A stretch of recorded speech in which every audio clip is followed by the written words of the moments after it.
You should know that I've really struggled to find the best way to start this part. See, that change that I had mentioned, it happened here. And it kind of happened thanks to my best friend getting a job at a new and local event center. My best friend John, he had been working at that place for a little while when he started to tell me about this girl that worked with him. He had this huge crush on her and he talked about her all the time. See, I was slowing down quite a bit on the amount of weed that I smoked, and I was also working at a local movie rental place. Life life had kind of settled down a little bit for me. Honestly, things really began to slow down after I smoked the opium in the back of one of my fellow stoner friends' trucks. We had driven around town smoking pot, and he asked if I wanted to try something different. I was high, and I was down for whatever. He packed a new bowl into the pipe, and then he handed it back to me. It was a large bowl with a large black and sticky blob just sitting right there on top. I asked him what it was, and he told me it was opium. He said that it takes all care away. So I smoked that bowl, inhaling deeper than I ever had previously smoked. I had never been that stoned in my life. And I followed that lunchtime hotboxing up with my genetics class, where at that time we were studying fruit flies. And it also happened that on that particular day, we were studying the mating habits of fruit flies. That was that was the day that my table partner let me know that she and everyone else could tell that I was high. It was also the day that my teacher approached me.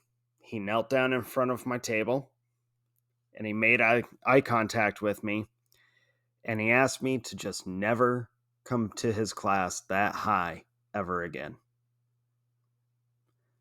To my shock, he let me know that everyone could smell the weed from like down the hallway.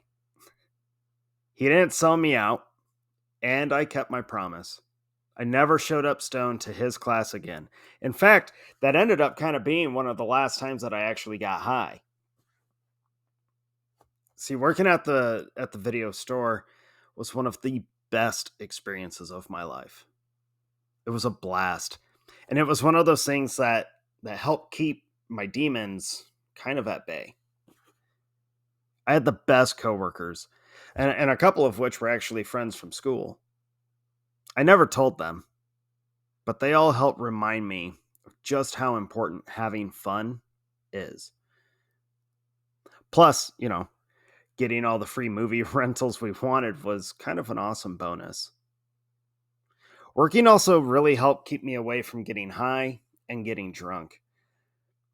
And I was a junior in high school, and suddenly I had this big responsibility because I had a job and I had to make sure that I maintained that job. Getting fucked up all the time would just be detrimental to that kind of responsibility. But because I enjoyed the people and the environment, I didn't mind not being fucked up. Hmm. As I say that last bit, I'm kind of being hit with some heavy hindsight.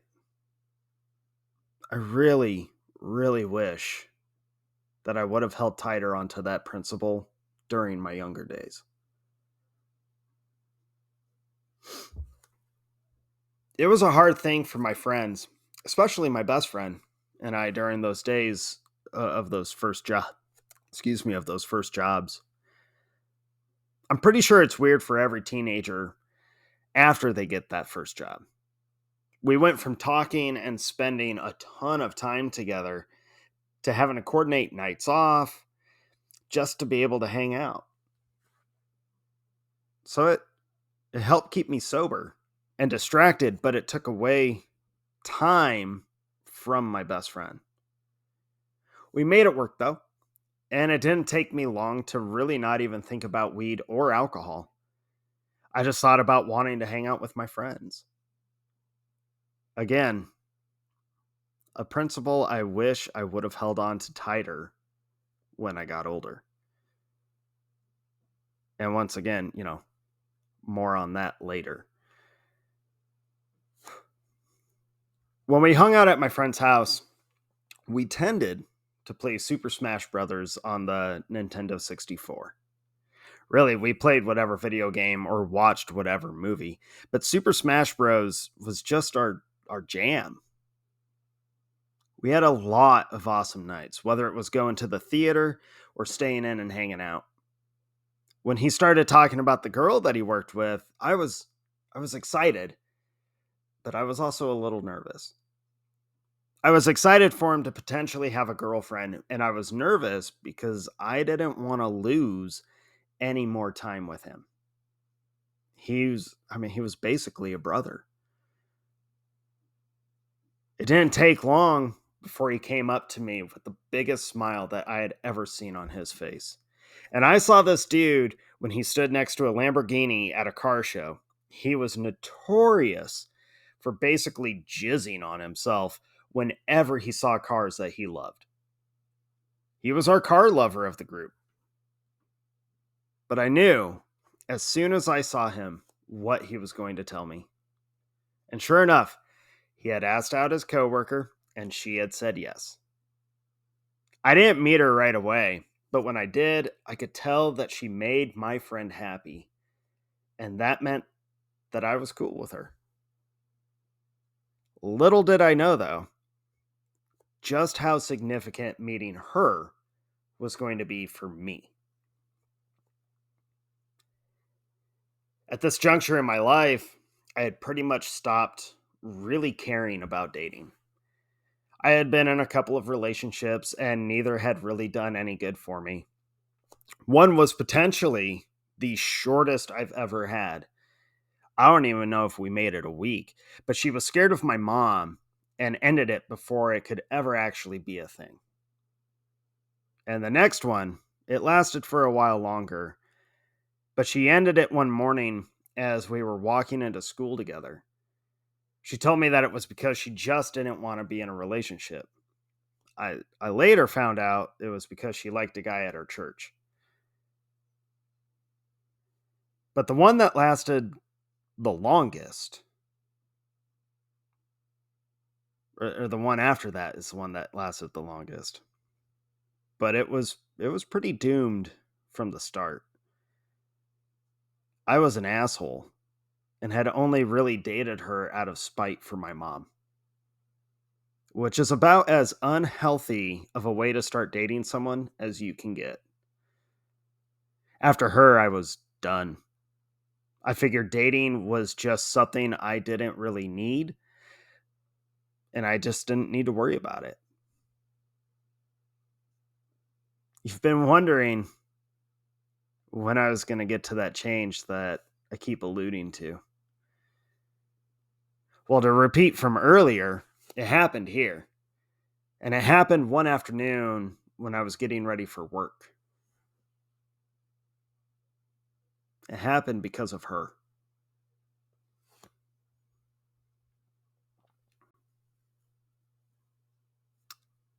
It's weird.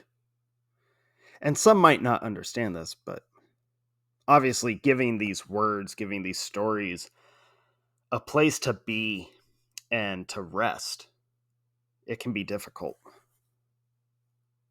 Revisiting some of these moments is not exactly something that's enjoyable for me. I've been open about my depression and all the bullshit that has come with it over the last few years, but I was never open about it when I really should have been. In 2022, I started blogging. No one really read anything that I wrote, and I don't expect a lot of people to read or to see this either. But I started blogging because I hit a point in my life where I let myself be okay with having a bad day. Because the harsh truth is, bad days are going to happen. I spent a lot of time suppressing my shit and just staying quiet. It took a lot of years and a lot of pain and growth for me to start learning that sometimes we just need to get the words out. I've told several of these stories several times, but they haunt me. Sure, I've learned to laugh at a couple of them, but I haven't given these words and these stories their own space. I speak about them and then they just stay in my mind, quietly reminding me of all of my fuck ups.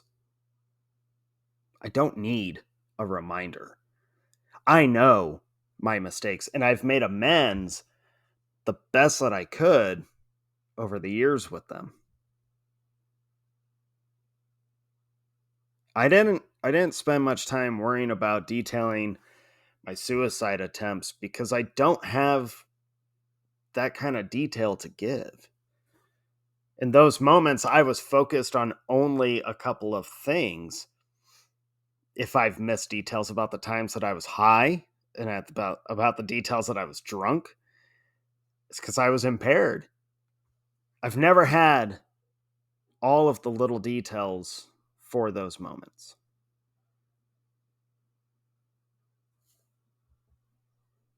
But I have the details from this part of my life. And I've never given these words their own space, and I've never really gotten all of these words out until now. You should know that this part is more difficult for me to talk about than my suicide attempts. And by the time that I finish, when these words for the first time ever have their own space, you'll want to you'll want to respond the same way that so many others have responded. And before you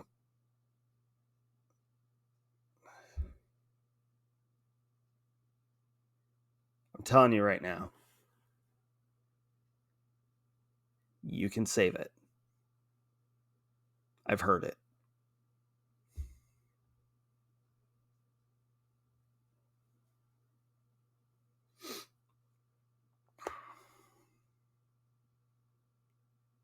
The day that I met Sarah was the day I don't think I will ever forget or can ever forget. There was nothing special about it. There was no big event, and it was pretty short. John called me and he told me that he and his girlfriend were going to swing by just to chill before I had to go to work. He had told me that his girlfriend's best friend was with them.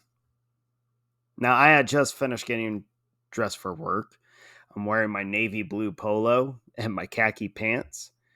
And I saw John's car pull up in front of my house. And so I headed outside.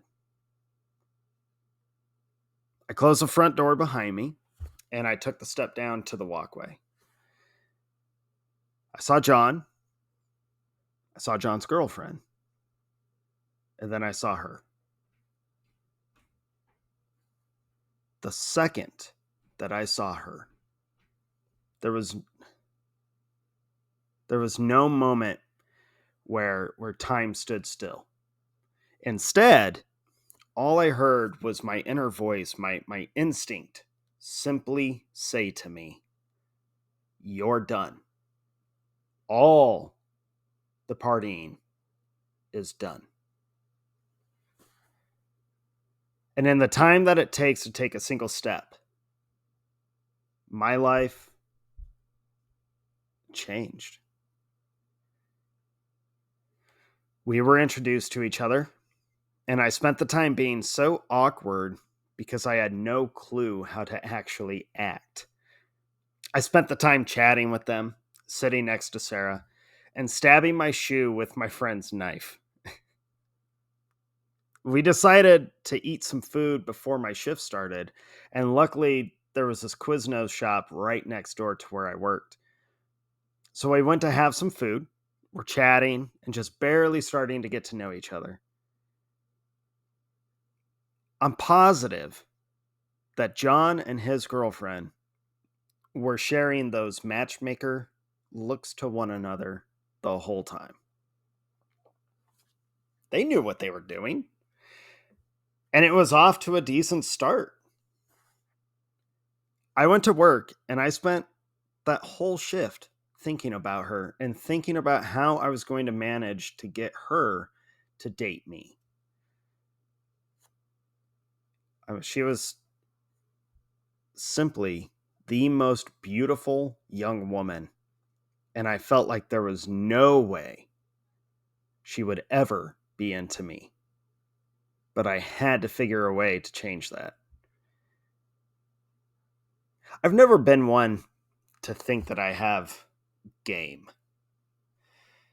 I'm not particularly good at flirting, and my style is more like Ross's style, from the show Friends, when he's trying to prove that he can flirt, and then he fucks it all up, looking just like the biggest doofus.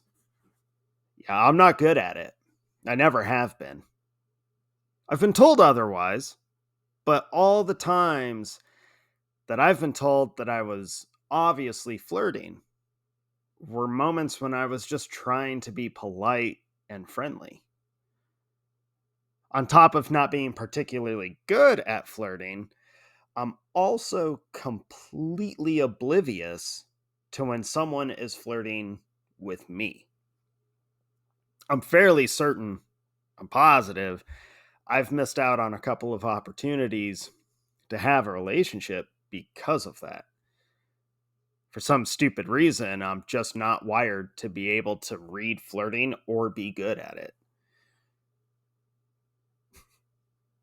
Never have been, and I never will be. But I had to figure out a way to flirt well enough for Sarah to maybe flirt back. Enter Super Smash Brothers. Hangouts at John's started including his girlfriend and Sarah. John had let me know that getting Sarah and I together was, in fact, part of the plan. He was stoked about it, and he was determined. So, anytime he was going to hang out with me and his girlfriend was going to tag along, Sarah was going to as well.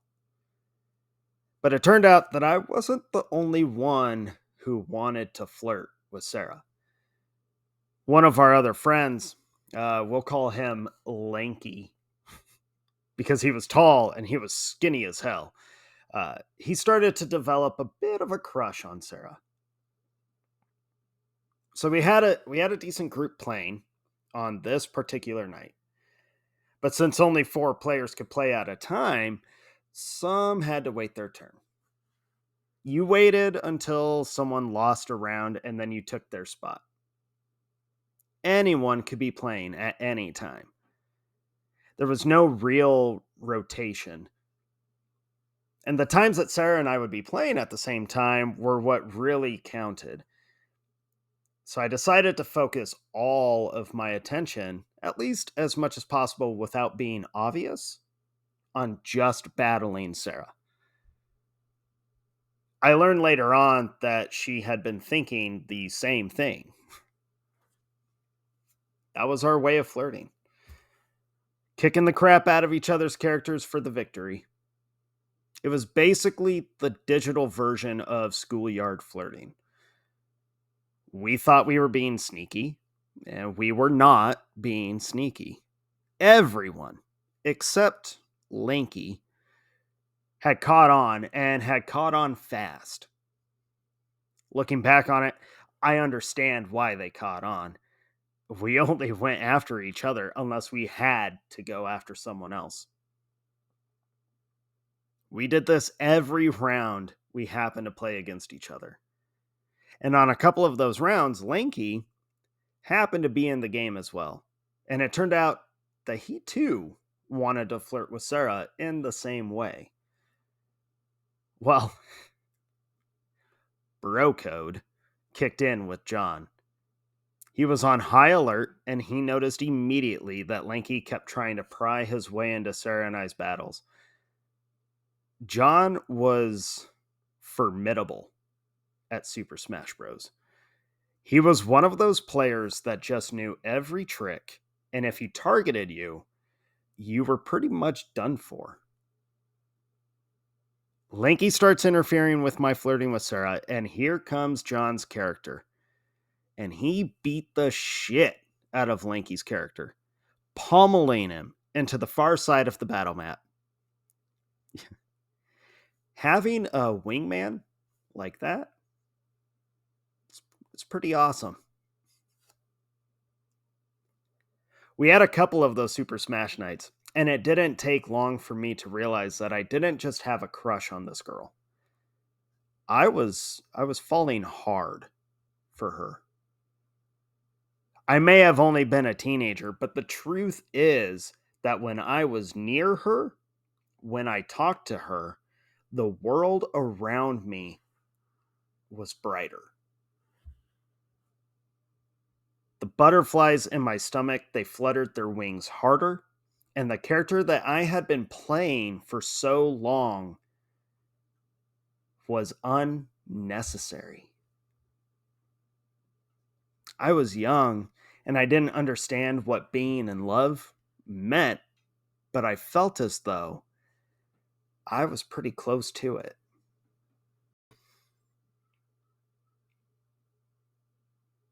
So during school one day, John gave me Sarah's number, and he told me that I should call or text her. This was funny because back then, not all of us teenagers had cell phones, and for those of us that did, were on strict rules about them. Talking and texting back then was kind of expensive and added up really quick. But we were teenagers, and truth be told, we didn't care. We were also too stupid to understand, how money works. So I went to my French class trying to figure out how I was going to text Sarah. It was a dilemma because John had told me that she wanted me to text her. I happened to sit next to Lanky in that class, and he happened to have a cell phone. I asked him if I could use his phone to text Sarah, and even though he hesitated for a little bit, he handed his phone to me, and I sent Sarah a text. It didn't take long for her to reply, and our conversation was pretty short because I was in class trying to be sneaky with texting using a Nokia where you had to hit each button several times just to get to the correct letter. It was also Lanky's phone, and I kind of felt bad for using it, knowing he could potentially get in trouble for it.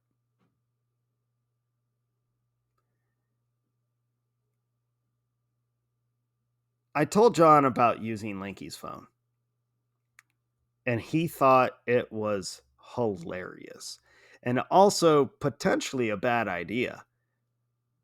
He let me know that Lanky also liked her, and now he had her number.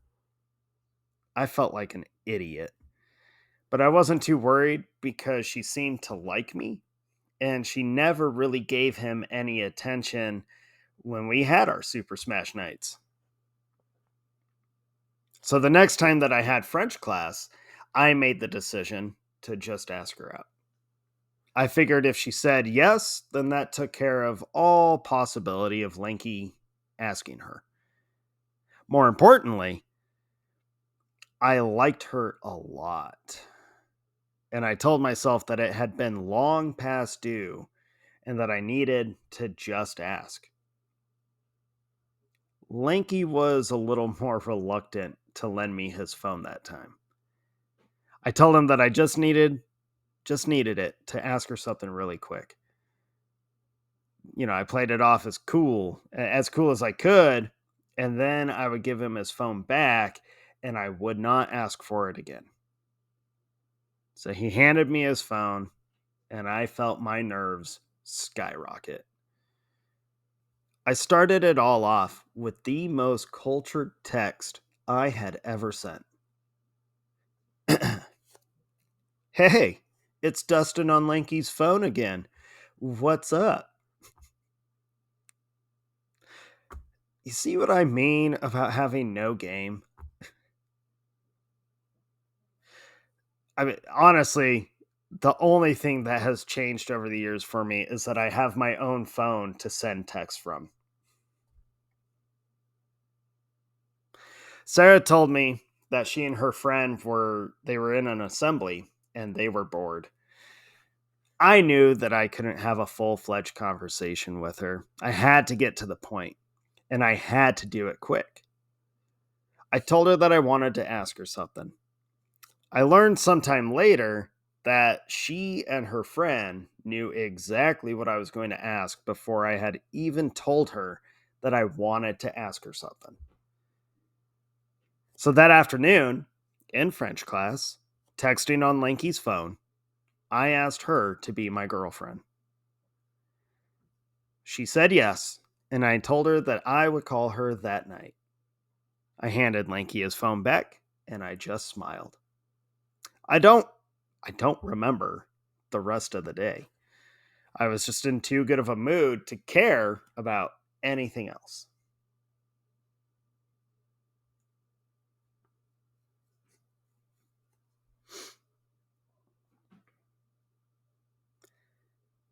More times than I typically care to admit, I find myself wishing that my memory during this time was worse than it is. We're always told to hold on to the good memories, that if we do that, they will help us get through the tough times. It's a lie. Maybe not a complete one, but the truth is that sometimes those good memories just stir up familiar pain. It's weird putting all this out because I know that there's a good chunk of people who are so sick and tired of hearing about Sarah. And honestly, I'm pretty sick and tired of talking about her. But I haven't shared it all. And the fact is that I can't reflect on my life without her. I haven't ever let myself really dive into the significance of our time together. I tried a bunch of times, but I always shut myself up because I figured no one wanted to hear it because no one else was anywhere near the same scenario that I was in at that point in my life.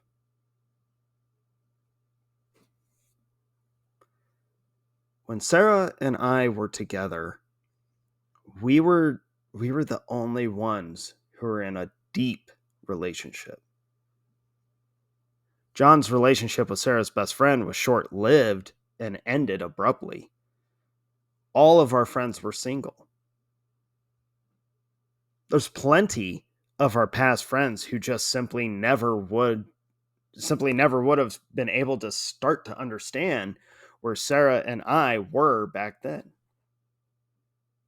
We were all the same age, but our lives were as different as they could be. I can't speak for Sarah, and I don't intend to. I'm sure that I'll slip up and toss in a few assumptions, but I'm only human, and I have a proclivity of fucking things up.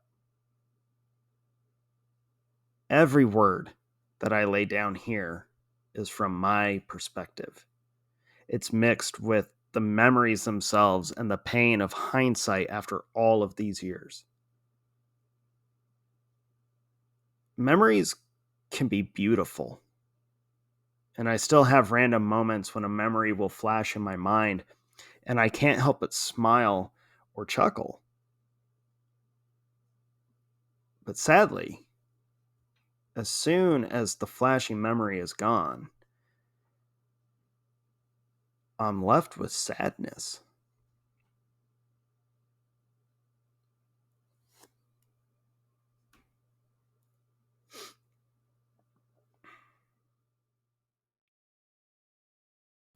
Sarah wasn't she wasn't my first kiss, but the first time that we did kiss, it felt like it. We hadn't been together for very long when we joined my group of friends at the bowling alley. And I remember we bowled a few rounds, and Sarah seemed to be getting along pretty well with everyone. Meeting a significant other's friends is always an awkward thing. But Sarah was doing fine, and my friends took to her quickly. I was in between frames, sitting next to her when we kissed. There was absolutely nothing romantic about it. Time didn't stand still. There was no music that played triumphantly. We were just sitting and laughing together. She was giving me a hard time for being so bad at bowling, and I'm still pretty terrible at it. But one minute we were laughing and chatting, and the next thing we were kissing. I can't tell you who initiated it or if it was mutually timed, but I can tell you that my brain was sounding all alarms. And one of those alarms was a good one. Holy shit, is this really happening right now? It was that kind of alarm. It was better than a romantic makeout scene in a movie. It was real. And it was oddly timed, which just seemed to make it that much sweeter. And the other alarm was one that I think every male can relate to. I was making out with my girlfriend for the first time, and it happened to be with all of my friends around and at a packed bowling alley. I kind of had to focus everything inside of me to avoid a very noticeable public embarrassment. Before I knew it, I heard my name get shouted. Dustin, it's your turn. You can make out with Sarah later. All of my friends laughed. I felt like I was on the moon walking to the lane to bowl. And I'll admit, I didn't care about bowling. I didn't I didn't take my time to line up my shot, and I actually just or to just even try. I threw the ball down the lane twice, only hitting a few pins, and all I wanted to do was get back to Sarah and get some more kissing in, before we all had to leave. We didn't make out again that night. After that initial first time, we both seemed to be pretty content with just being near one another and maybe give little soft kisses. That kiss, though, that's the kind of kiss that I think everyone should hope to experience and should experience. That imperfect and unplanned kiss. There is an incredible honesty in it, and it makes it mean all the more. I went to bed that night just legitimately feeling as though I was on top of the world.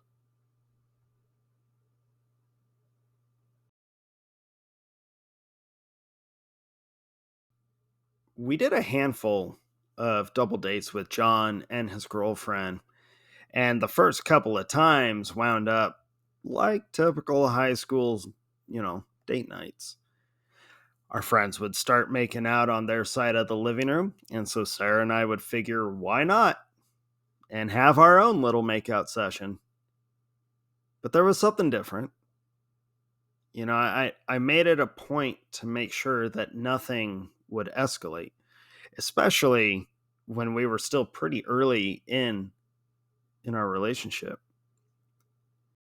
The second night that took that turn, Sarah ended up suggesting that we all go to a park nearby and just hang out.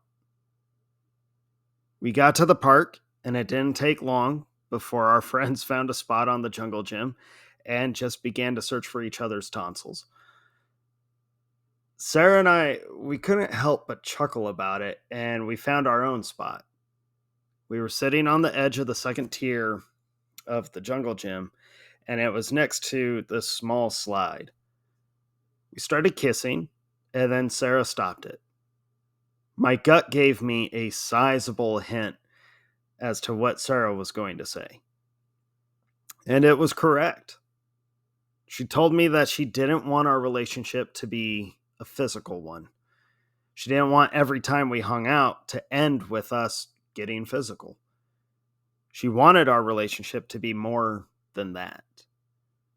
And I remember her sounding and looking defeated, figuring that I was going to break up with her because I wanted the relationship to be more physical. I'm a guy after all, and isn't that what we are told, that all guys only want one thing? I was so relieved. Only I didn't say anything right away because of my relief, and that pause was why Sarah had assumed that I was going to break up with her. Instead, I told her that I was completely okay with it and that it made me feel a little bit better. It was one of the first times that I let a little bit of my guard down. I told Sarah about how I had been raised.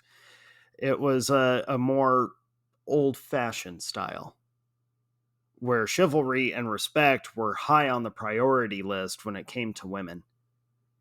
Plus, I had also been raised to be curious but scared of sex. My fear about sex outweighed my curiosity, so to hear my girlfriend tell me that she wasn't anywhere near wanting to go down that road was awesome for a guy like me to hear.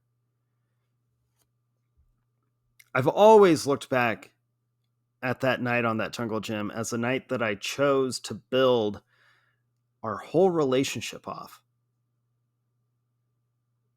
I wanted our relationship to be something different than all of the typical high school relationships. I wanted ours to be the kind that reset the bar, be a better example of what young love should be.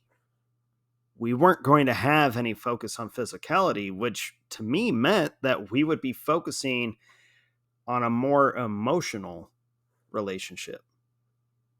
And it didn't take long for me to tell Sarah that I loved her. Truth is, the night on the playground, I had already known that I loved her. But saying that word, at least how I perceive it, it isn't something to just say. It has depth and layers and weight. I get asked a lot if I believe in love at first sight, and I tend to tell people that I don't. I don't put much thought or energy into superstitious ideologies. But it is hard to deny that the first time that I saw Sarah, I had at least an inkling of love. I had quit partying, and I had been open about it with Sarah. She hated partying and was glad that I wasn't doing it anymore, because had I continued, she never would have stuck with me, which is something that would come back to haunt me about 4 to 5 years from that moment. Sarah picked me up. She's older than me and she had her license in her own car. And we drove to meet her friends. And I remember the whole drive. Sarah was trying to give me the rundown on everyone. And I felt like I was prepping for a test, which is somewhat accurate. I remember meeting her group of friends at a Walmart. We walked around and we found ourselves in the furniture department. The group was so relaxed and they sat in and on the furniture displays as if it was like a normal thing. Like sitting on the couch in your living room. I, I joined a couple of conversations, at least I tried to. But the vibe I got was not exactly one that was overly inviting. I can't hold it against them, though. They were a different kind of group. The closest I can come to describing them is hipster before hipster was really a thing. They dressed nicely. They looked like they put effort into not being obvious about putting effort to the look, to make it look just right. And I dressed in all black, baggy jeans, spiked hair. My shirts were typically band shirts. I was goth, but without the makeup. And it was obvious that I did not exactly fit in with Sarah's group. Now, Sarah, she didn't exactly look like she would fit in with the group either because she was punky and emo. She had jet black hair. She wore hoodies with holes cut in the sleeves for her thumbs. And she wore skater shoes and she played bass. But she had the personality. She was quiet but silly. And above all, she was kind. We have two different memories of the first time that I said that I loved her. The only thing we agree on about it is that I said it first. To my memory, it was that night, hanging out with her friends and walking through Walmart. I remember walking around, the two of us hanging back just a little bit, and one of her friends was trying to stay close to us. He was this big dude, and I think he was just trying to act as a potential protector or just the one that took it upon himself to, tally up all of my faults and try and convince Sarah to dump me when I wasn't around. But I remember we were walking and we were talking quietly. We had our own little inside jokes, and she was making sure that I was okay. I told her that I was, and I tried reassuring her that I was having a good time. It was in that conversation that I said it. I remember telling her that I was always going to be okay hanging out with her and her friends because I loved her, and that was what mattered. It had just blurted out. And unlike our first kiss, I had really wanted the I love you moment to be planned and romantic. Not wandering through Walmart with a group of people that I had just met and saying it quietly so that the group couldn't be a part of our conversation.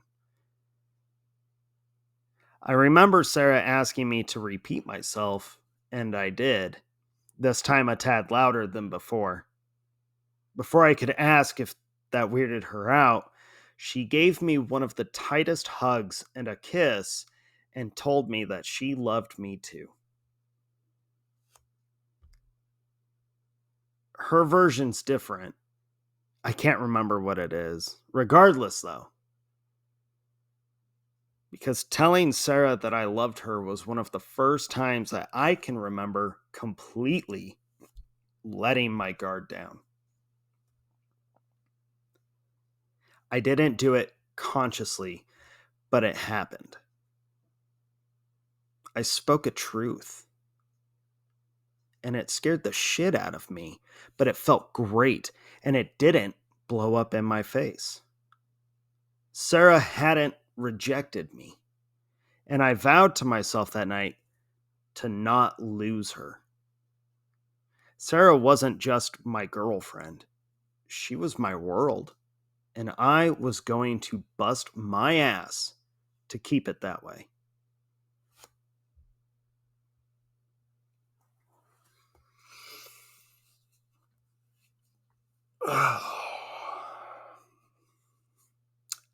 I hate that last bit.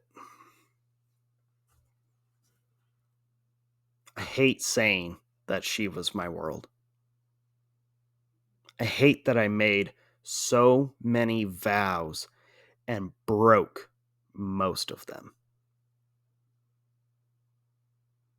I hate that I am forever tied to these memories, tied to the joy and the pain of our time together and the time after. I hate that I have no healthy life stories that don't have a connection to or involve her.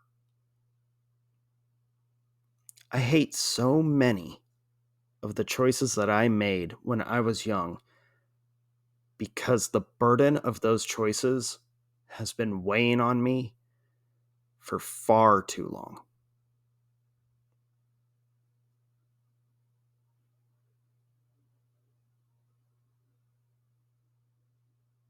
And I hate myself for the silence that I kept and the promises that I broke.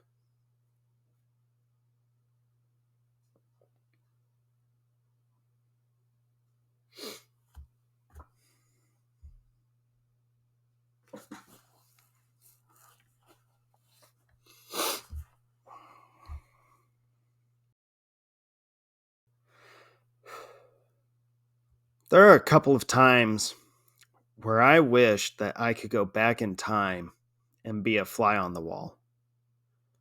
One of those times was the first time that I met Sarah's family. I went over for dinner with Sarah, her mom, her dad, her younger sister, and her kid brother. I had met family members before, and I had been just fine all of those other times. But I was nervous as hell when I met Sarah's family. To the point where I remember walking up to her front door and just completely regretting my entire wardrobe decision. I was wearing baggy black jeans and one of my band tees. I can't remember which band it was, but I remember it having skulls and fire on it. I know that really narrows it down in terms of hard rock and metal band shirts. And to top it off, I'm pretty sure that I was still rocking the chain wallet at that time. And I didn't have a small chain, mine was thick and it was heavy.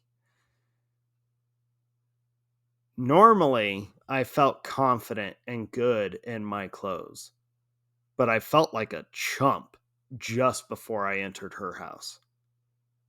Sarah brought me inside and I met her mom first, and she is one of the sweetest ladies on the planet. She was dressed like a lady, and her greeting to me was warm and inviting. I remember instantly thinking that she was going to hate me. I met Sarah's dad next. He was pretty tall, and he definitely used the height advantage on me to make sure that I had to look up. But he shook my hand and he welcomed me into his home.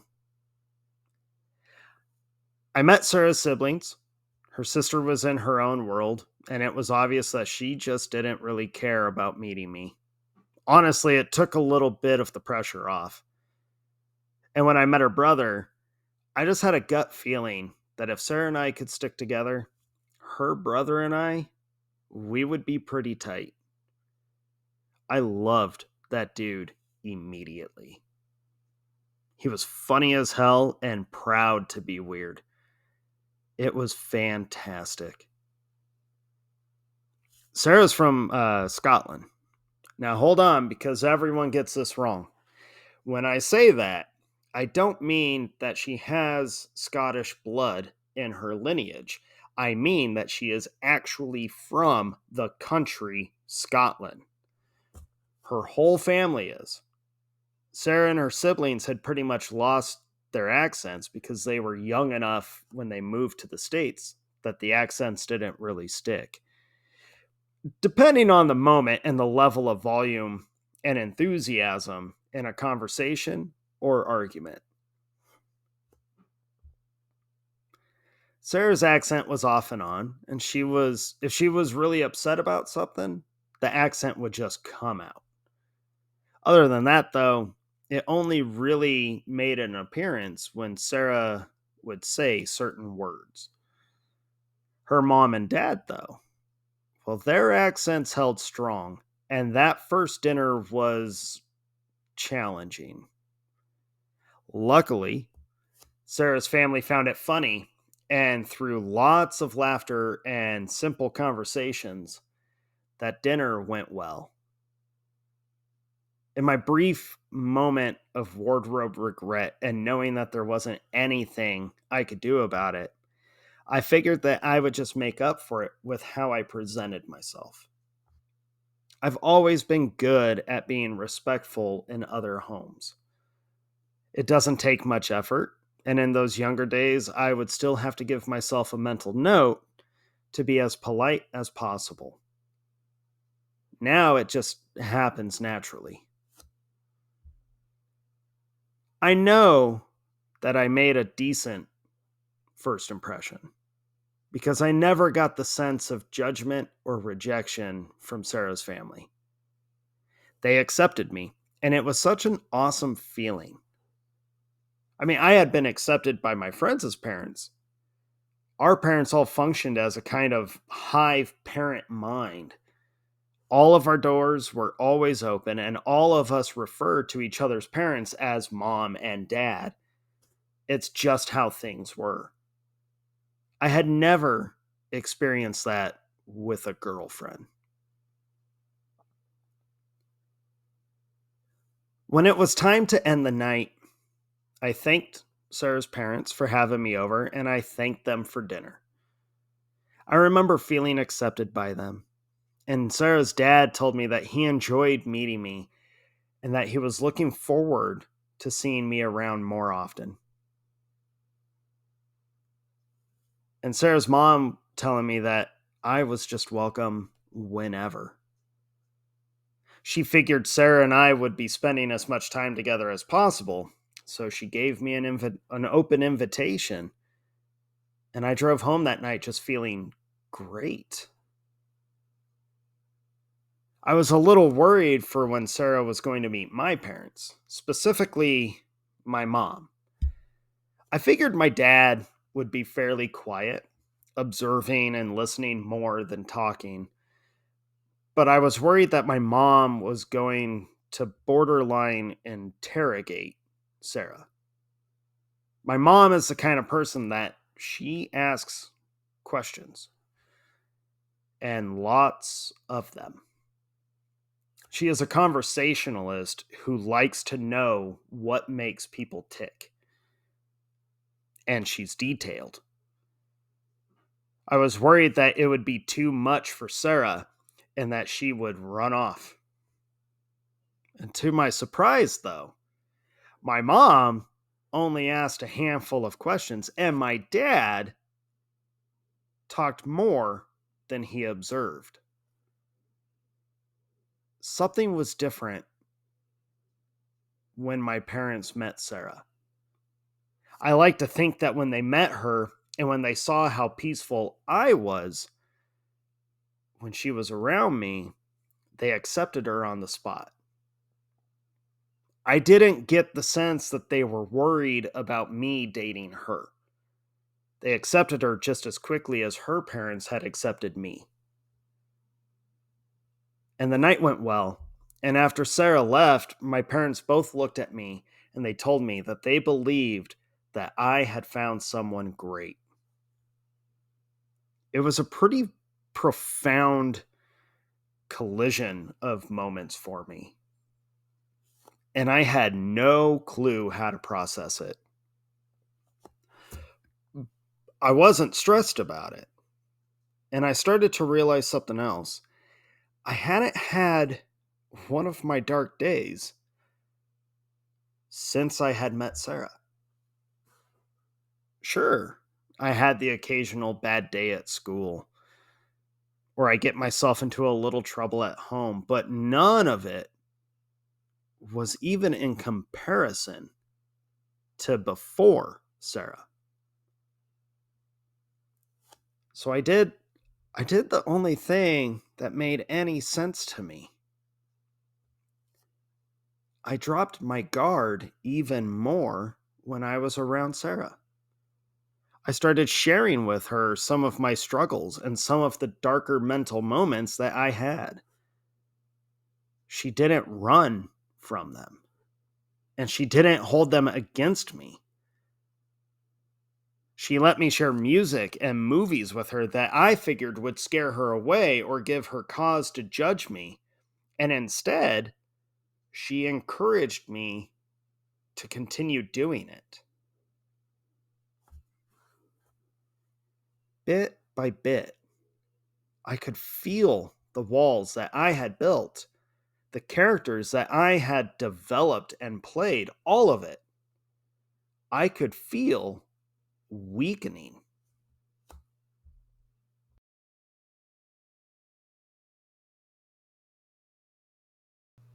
I knew that we had something great. We were great. Don't get me wrong, I mean, we still had our fair share of arguments and frustrations with one another at times, but we were able to get over our shit and we fought through it. We both knew that we had something far better than what a high school relationship is supposed to be, and we wanted to hold on to that. I mean, there were plenty of times back then that we would be cuddled up on the couch watching a movie. Or we'd be at a friend's house and Sarah would just be chatting with another parent or another friend, and I would just be awestruck. I was awestruck because it had taken no time at all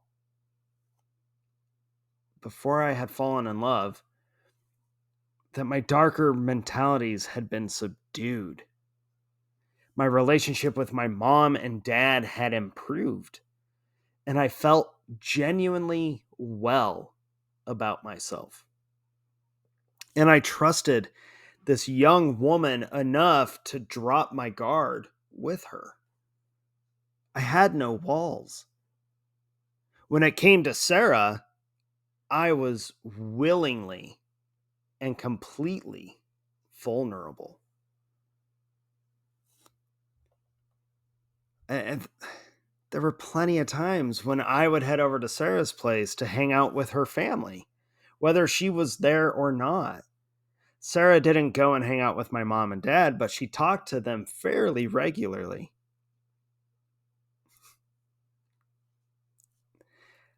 I remember this one time I was going to go and see the band Slipknot live for the first time. And I was stoked.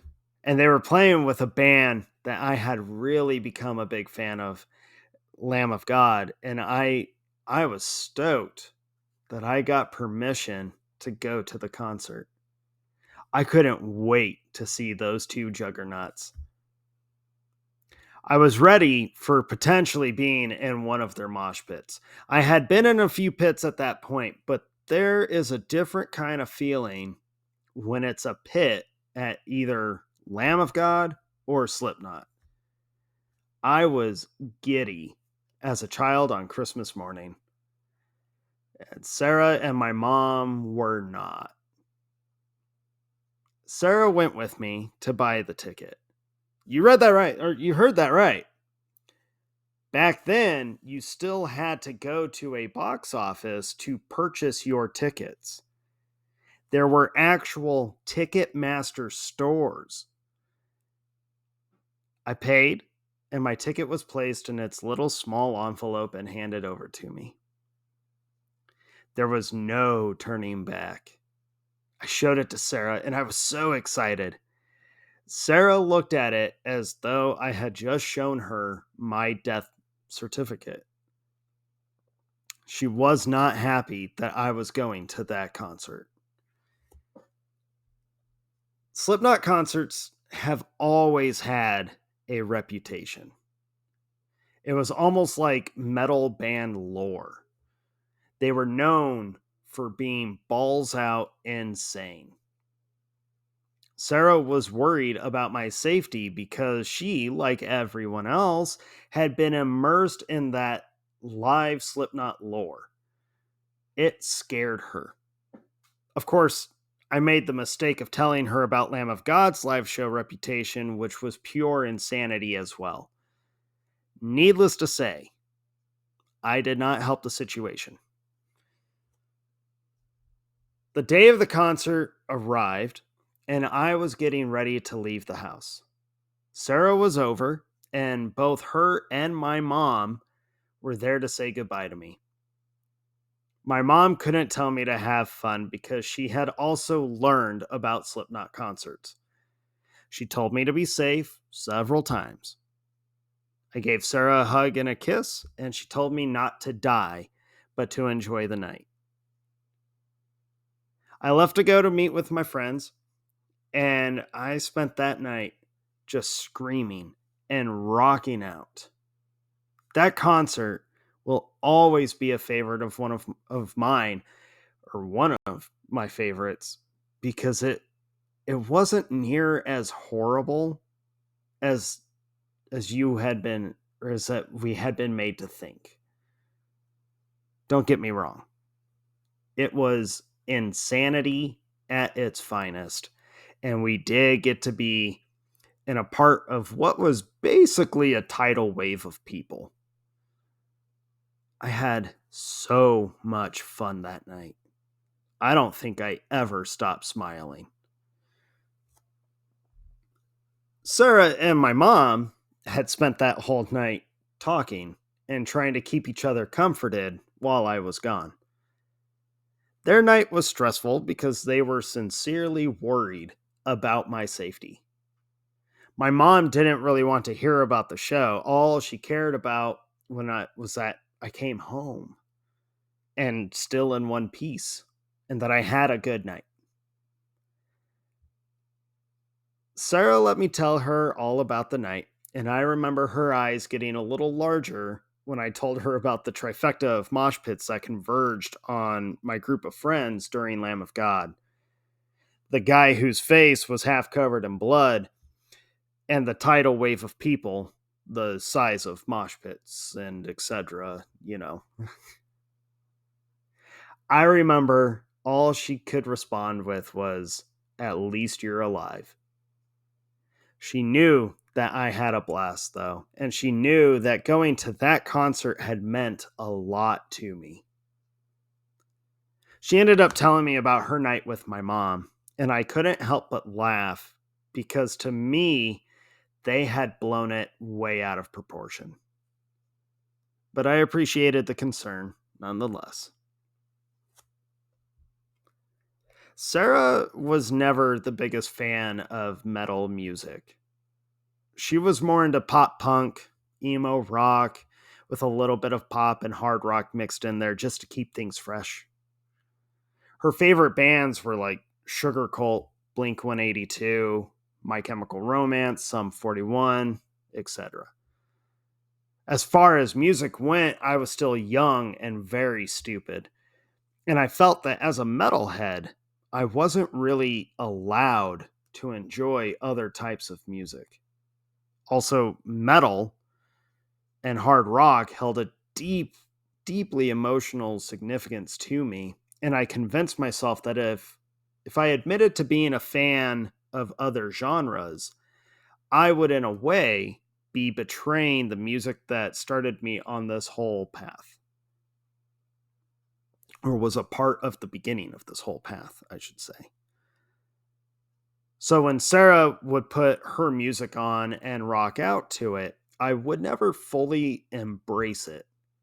I wouldn't give it the attention that I should have. I understood what it meant to Sarah and I understood how happy it made her, but I just wouldn't allow myself to admit that I enjoyed it as well. She definitely caught me a handful of times, though, trying to subtly sing along or tap my feet or my hands to the music. Sarah wasn't a big fan of a lot of the music that I listened to, but she understood what it meant to me, and she understood why I connected to it. I know that I drove her nuts more than a few times with blasting growls and screams when all she probably wanted to listen to was catchy and fun, something to sing along to. She was in choir and she loved to sing after all.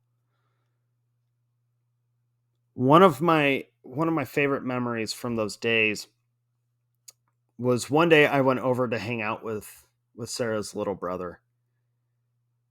We had planned the day to hang out and play video games all day. We sat in this small little game room with the door closed for hours, just munching on junk food, drinking soda, kicking each other's asses at Mortal Kombat, and stepping on as many ducks as possible.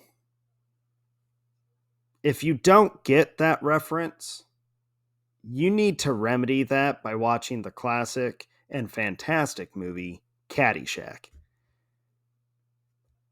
It means that we were just letting out the biggest and most obnoxious farts that we could cook up. And when I say hours, I mean we were in that room for no less than 4 hours straight. We just did not leave the room.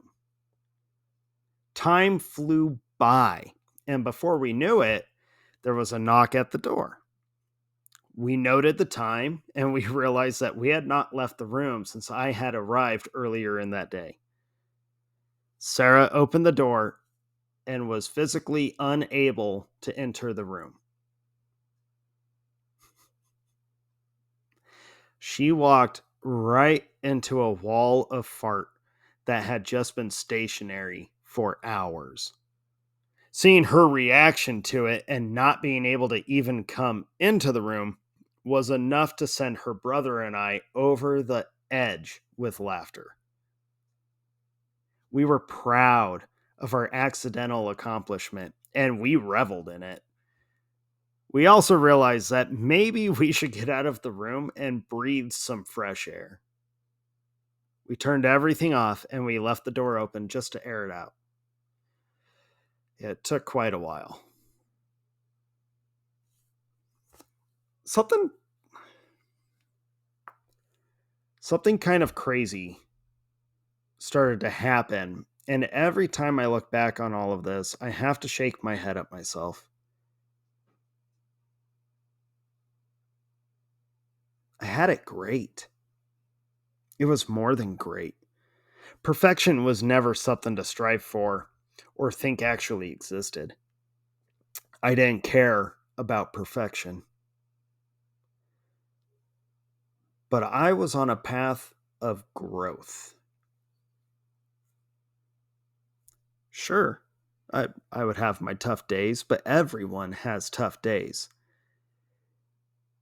But I had something everyone else didn't. I had Sarah. I was convinced that she was all I would ever need.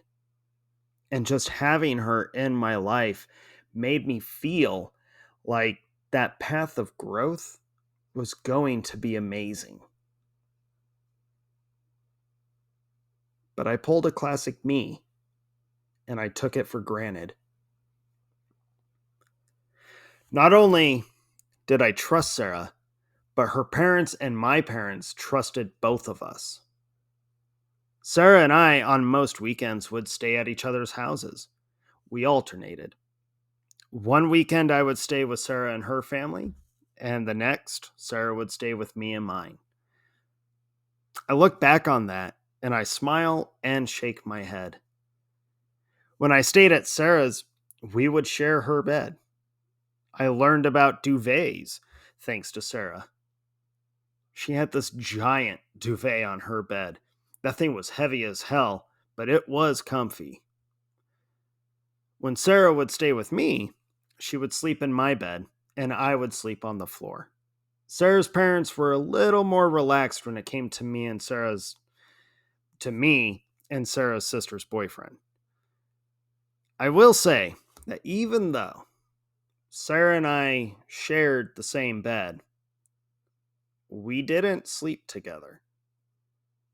As I noted earlier, sex kind of terrified me, and I had told Sarah that just like she didn't want to make our relationship about physicality, I didn't either, and we agreed to hold off on sex for the time being. It just felt like the right thing to do. At one point, though, Sarah's dad did ask me to start staying in the spare bedroom. There were two beds in that spare room, and it was on the top floor, just down the hall from Sarah's parents' room. I agreed, understanding his request. I think he was testing me, seeing if I would sneak downstairs to Sarah's room during the night, or maybe he wanted to see how I would react. Whatever the goal was, I've always been convinced that he was testing me and wanting me to prove that he could trust me with his daughter. My parents' bedroom was across the hall from my room. They allowed us to share the room, but my mom asked me to at least sleep on the floor. She was still leery about us sharing a bed, but they trusted us enough to allow us to stay in the room with the door closed. Trust. Trust is always vital for any relationship, romantic or not, to thrive. It wouldn't be long before trust would become the biggest catalyst in my life.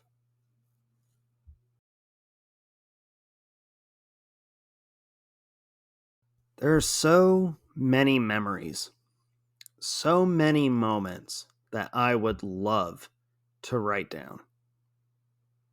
But they aren't exactly the words that I intended to give space to. I could go on and on about the moments such as our school dances, Sarah giving me a pregnancy scare even though we hadn't had sex, and the Valentine's Day where Sarah and her friend secretly decorated John's bedroom and my bedroom. Still thankful that I didn't have a ceiling fan in my room like John did. I'm pretty sure that even after 20 years, there's probably still some glitter on the floor. I could reminisce about about when Sarah lost her grandma and flew to Scotland for the funeral, and how I had no clue how to console someone over losing a family member because I had never experienced that before. I could go on about all those times where we would be driving somewhere and my focus was on making the drive as fun as possible. So I would say hi to random cars at red lights. It embarrassed Sarah and whoever else was in the car, but that just made me want to do it more. The list goes on and on and on. And all of those stories and more have just stuck with me through all these years. Sarah she's forgotten the majority of them. Her mind did her good and it erased the majority of the memories. It's kind of an assumption, but it's based on observations over the years where I will mention a memory and she will flat out tell me that she doesn't remember him. So either her mind has erased the majority of our time together or she's lying about it. and just simply doesn't want to admit that she remembers that time. I lean on the side of erased. It sucks, but it is what it is. There is one moment, though, that I feel is one of the most important moments from our time together, or at least the dating portion. If there is such a thing as fate or destiny, then there would have to be divine temptations. There would have to be something out there to test us with the goal of breaking us. Those temptations and tests couldn't exist without the goal of pulling us away from our destinies. I was doing amazing. I had been sober for 2 years, minimal mental breakdowns. And when they did happen, when I hit some low moments, Sarah had been there to support me. She had been there to help get me back on my feet. And amazingly, I really didn't have too many low moments. I felt like I was on top of the world when I was with her, and I was with her a lot.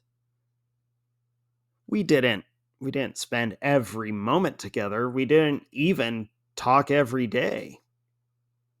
We we didn't need to. It was the healthiest 2 years of my life, both physically and mentally. And I still have to give Sarah the credit because she was the variable that showed up and caused such a massive ripple effect of change in my life. She had even helped repair my relationships with my mom and my dad. It was incredible and different for me to go from one day where my dad and I could barely say a few words to one another to just us hanging out like fathers and sons should do. Graduation came. I was beyond ready to be done with school. It was a joke back then, and it's even worse now. I'm not going to go on a big rant about how our education system in this country is the worst, but holy shit. I constantly tell my daughter how I hate her schooling. There's no quality or focus on the education.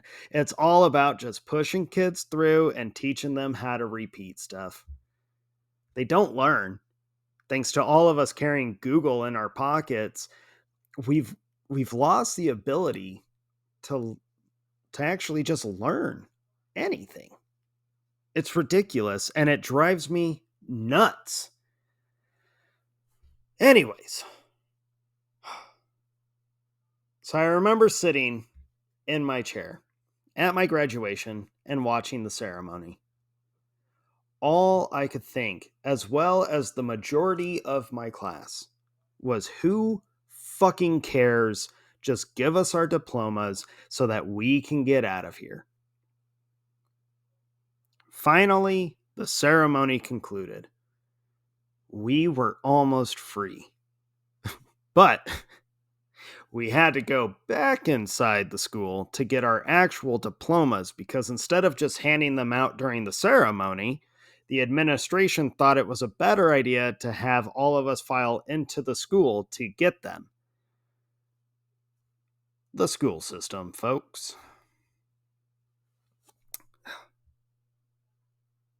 I didn't I didn't spend much time at my graduation party. I mingled with family members that I hadn't seen for a long time. I ate my cake, I opened my cards. Sarah was introduced to my family members. She hung around me, hung out around my parents. I mean, Sarah was basically she was basically a celebrity with my family. The ones from out of state had heard about her a lot, thanks to my mom and dad, and they were excited to actually meet her. So afterwards, Sarah and I left to go see some more of my friends at their parties. We did the grad party tour, visiting a handful before heading over to the big class grad party. I could tell that Sarah was extremely uncomfortable with going to that party. She was a little on edge, but nothing too bad. So we got to the party and were greeted by an adult who informed us where to park and that we would be expected to give up our keys because the parents weren't going to be allowing anyone to leave. They didn't want any drunk high school graduates driving. So we parked the car and I handed over the keys. I was excited to hang out with my class. I felt like as soon as we graduated, all high school mentalities just diminished. No one cared about popularity anymore. We were walking around the party, which was held outside, and just observed the obnoxiousness around us. Everyone was drunk. Sarah and the group that we went with were all pretty much done with the party shortly after we had arrived. Actual partying was not any of their cup of tea.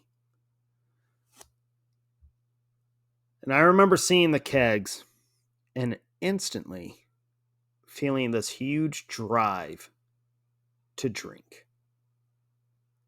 I craved it, and more than I had craved cigarettes when I quit that for the first time.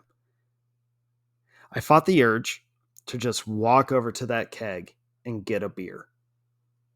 Instead, I looked at Sarah, and knowing that she knew exactly what was about to come out of my mouth, I asked if she would mind if I got myself a beer. She was pissed. She had already been extremely uncomfortable with going, and I felt like an ass for bringing her. But instead of opting out of the party, I had insisted that we go. And then I had the nerve to tell her that I wanted to drink. She knew about my past with partying, and she didn't want me to slide back down that path. We got into an argument over it, and I had a brief moment where I told myself, fuck it. She'll get over it. She's mad already anyways, so what difference does having a beer or two make? But I didn't go get a beer. I sat in a very obvious and uncomfortable silence next to Sarah. The others that we had come with came over to us and they told us that they were bored and that the party was stupid. They wanted to leave. We figured since none of us had had anything to drink, we would be allowed to leave. All eyes were on me, though, making sure that I hadn't had any. I agreed to leave, and we had to agree to a breathalyzer before the parents would give us back our keys. We didn't have to actually take the test. The parents that were chaperoning the party, they just knew that we didn't drink. We left in two separate cars. My friends went one way, and Sarah and I went back to my house. We had a good discussion that night. I apologized, and she told me that she wasn't so much pissed off, but really uncomfortable and scared. She was scared because she knew that I was going to be tempted to drink, and she told me that she could see me going from just one beer to too many and things just turning out really bad. I agreed with her. Had I given in to temptation, I would have got more drunk than I ever had been. and I probably would have wound up in the river, getting seriously hurt or losing Sarah. She would not have put up with it. We made amends, and the night ended.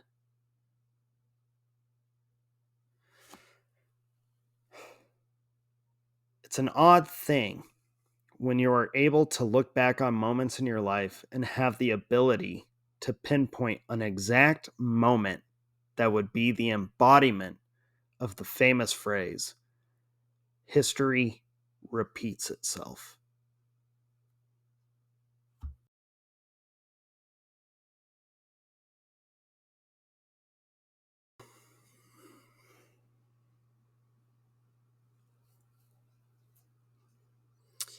By the time we had graduated, I had already known that I wanted to marry Sarah. All I could see ahead of me was a life with her. I could hear the future laughter and I could feel the future embraces, and I could see just a hint of a future family. Simply put, I could see the future, and what the future had for me was fulfillment. It was beautiful. There was a big part of me that felt like I needed to wait.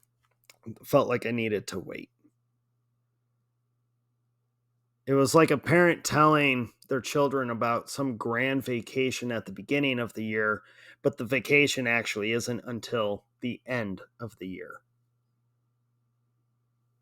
I chalked it up to a societal mentality. I was young, which by society standards meant two things. A, I was too young to even know what love was. B, I was too young to even know what I wanted to do with my life. Society was wrong on both accounts. I knew what love was, and I knew what being in love was. And I most certainly knew what I wanted to do with my life. I wanted to share it, and I wanted to grow it with Sarah. So I went to my parents and I did something that I just wasn't known for doing. I talked to them about how I felt and what they thought that I should do. Both of them knew that I was in love. They had watched my growth as a young man, and they must have felt pretty confident in my growth because they gave me their blessings and support. And shortly after that, my mom she actually helped me pick out the ring. I wanted to be traditional, which meant that I wanted to talk to Sarah's family first, primarily her mom and dad. There was no way that I was going to ignore a tradition that I firmly believe in. I had the utmost respect for Sarah's parents, which meant that I had to be prepared for them to say no and to listen to their reasonings. So I asked her mom first. We were in the kitchen and we were just talking around the island. I was nervous as hell, but I had to ask. I told her that I had a question for her, and I'm quite sure she could tell that I was nervous. She laughed at me, and she reminded me that I could always ask her anything. So, with a little hesitation and clumsiness, I asked her if she would allow me to ask Sarah to marry me and to be a part of the family.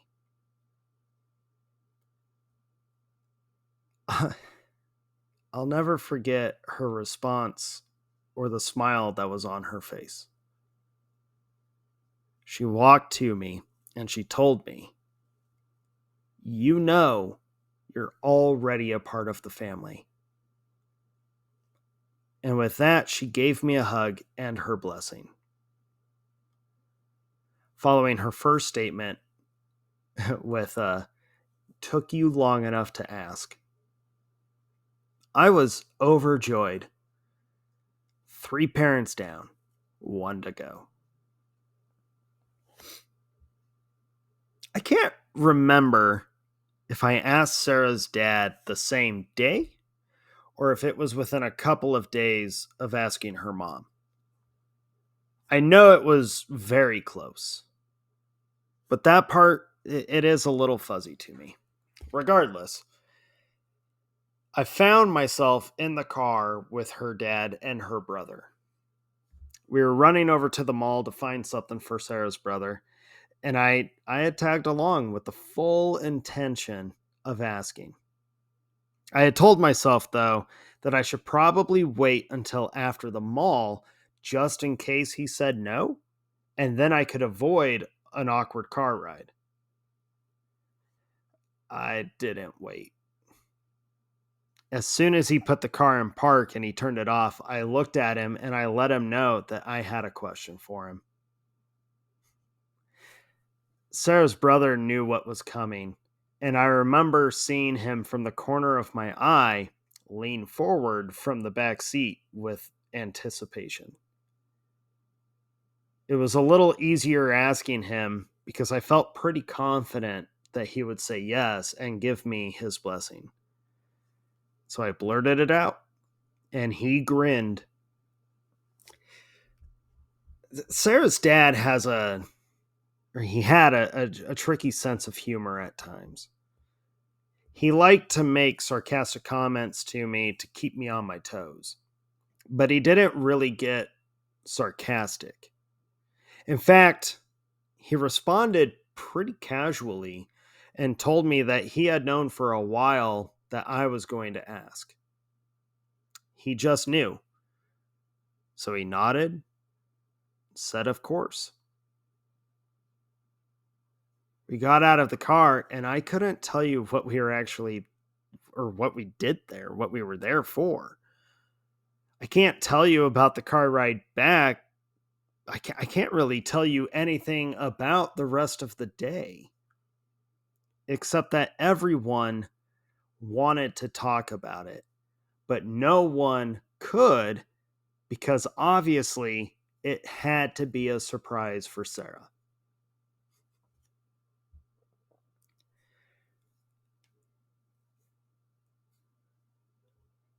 One of my best friends and her boyfriend, they got knocked up during our senior year of high school. We had made it through graduation, and we knew that the baby was going to be arriving shortly after. Their families, my parents, Sarah, and myself, were just waiting for the call. Sarah and I got told that the baby had been born and that everyone was happy and healthy. We were stoked. So we got in Sarah's car, which we primarily used because mine was just a giant piece of shit and hers was not. I don't know when it happened, but at some point in our dating days, I just ended up being the one who drove Sarah's car. She still drove it a bunch, but for some reason, I was behind the wheel pretty regularly.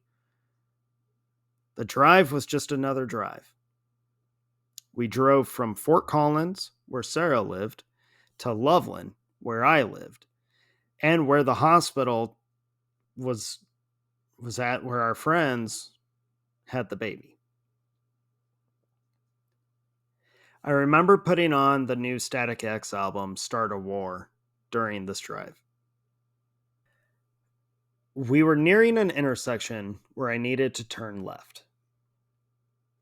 The light turned yellow as the car ahead of me started turning, and so I did what all of us do when we see the green turn yellow.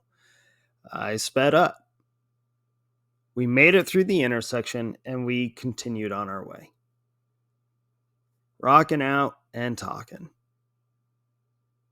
The street we were on runs east and west, and we were headed east, and I was in the left lane. There was a car in the right lane that was just ahead of me, but not by much. And the westbound lanes were empty, with the exception of the vehicles about a quarter mile away. We were passing a small business building, which was called home to where I worked, and the local, that local movie store. And as we neared the entrance to the parking lot, I saw a bright red sports car. Now, I don't know shit about cars. I don't care about them enough to learn all of the different makes and the models. I've always been more concerned about whether they can get me from point A to point B. I genuinely don't get the appeal. But in this instance, I vaguely remember it being a Camaro. The car that was in the right hand lane and just a little ahead of me passed the Camaro. I saw the car waiting for an opening to cross the street when I glanced at Sarah while we talked. In the second that it took the car ahead of me to pass the Camaro, me to notice the Camaro, and then turn my eyes back to the road, the Camaro had decided to gun it across the street. Now, I wasn't speeding excessively. I was doing 40 and a 35 when I slammed into the side of that car. I remember slamming on the brakes, throwing my right arm out in front of Sarah, and then the weird tingly feeling of the airbag punching me in the face. And the smell of the collision. The force of the car that I was driving forced it to kind of bounce off of the Camaro. And both of our cars ended up rolling across the westbound lanes. And we came to a stop against the curb. And the westbound traffic all came to a stop. Sarah's car, however, hadn't even come to a full stop before I was out of the car and running to Sarah's side. I threw open her door, checking on her and getting her out of the car. I got her to the curb, asking her if she was okay, over and over again. She reassured me that she was, but that she was going to kill the person in the other car. I went to the Camaro and I noticed that it was a young kid behind the wheel. I checked on him, making sure that he was okay as well. And as soon as he told me that he was fine, I berated him for being an idiot, asking him over and over, what the fuck were you thinking? Some of the other drivers, the westbound folk, had come over telling us that they had seen the whole thing and had already called the cops and the paramedics. I had to call Sarah's parents and my own to tell them what was going on. It didn't take long for the emergency response people to show up. The cops and two paramedics had arrived. The cops took the Camaro kid's statement while the paramedics checked on Sarah and I. I was informed that although Sarah was fine and not severely injured, I should not have removed her from the car. They checked on me and they told me that they believed that I was going to be all right. I just had some bruising on my legs and my hands were a little sore. The cop went to Sarah and got her statement, and then she came over to me. I was standing next to the car on the driver's side when she came over. She looked inside the car and then she looked at me. All right, can you tell me what happened? So I told her. She looked at the car again and then she looked at me. How fast were you going? I was honest and I told her that I was doing 40. She nodded. Were you wearing your seatbelt? There was a fleeting millisecond where I debated lying to the cop. No. The cop nodded again. You know, you're lucky to be alive. You should have gone through the windshield or at least into it. But the steering wheel collapsed and that's probably what saved you. It's weird being told that you should be dead after a traumatic event. I heard her words, and they have sat with me every time I get in a car since that moment. But I didn't really respond. I just asked, seriously? I'm not going to give you a ticket for not wearing your seatbelt. I think you've learned your lesson, she said. Obviously, I thanked her. Now, I missed some of what had happened while I was talking to the paramedic and the officer. But what I was told is that the kid's mom had shown up and was trying to blame Sarah and I for the whole thing. Luckily, we had a whole group of traffic who had stuck around to give their statements, and they all told the mom that she was out of line with placing her blame on us. They had gotten a hold of his dad, who happened to be a local pastor, and his dad had kind of sided on with us. He just wanted to make sure everyone was all right. Sarah's parents had arrived, and Sarah opted not to take the ambulance back to the hospital. Her dad drove her instead, and I ended up riding with her mom. My parents were already at the hospital visiting that newborn baby. So we got to the hospital, and I could tell just how relieved my parents were to see that I was okay and just a little shaken up. But my adrenaline was still running really hot. And I told them that I didn't really feel any pain or really anything. I was glad no one had died. After a bit, I was told that I could go and see Sarah. She was fine. She was sitting on the edge of the bed, and she was still very pissed off, but glad that we didn't die. She didn't share that same sentiment for the kid who had caused the accident. She still definitely wanted to rage on him and wished him harm. We didn't visit our friends or meet the baby that day. Emotions all around were just a bit too high, and Sarah and I just needed some peace. I stayed at Sarah's that night. All had been said and done for several hours at this point, and I had been running high on adrenaline. So we laid down and we kissed each other goodnight, and within seconds of that kiss, my adrenaline just ran out, and this wave of pure, uncontrollable emotion just washed over me. And I began to weep. All I could think about was how close I had come to losing Sarah. And it was my fault. How could I forgive myself for being responsible for almost killing the love of my life?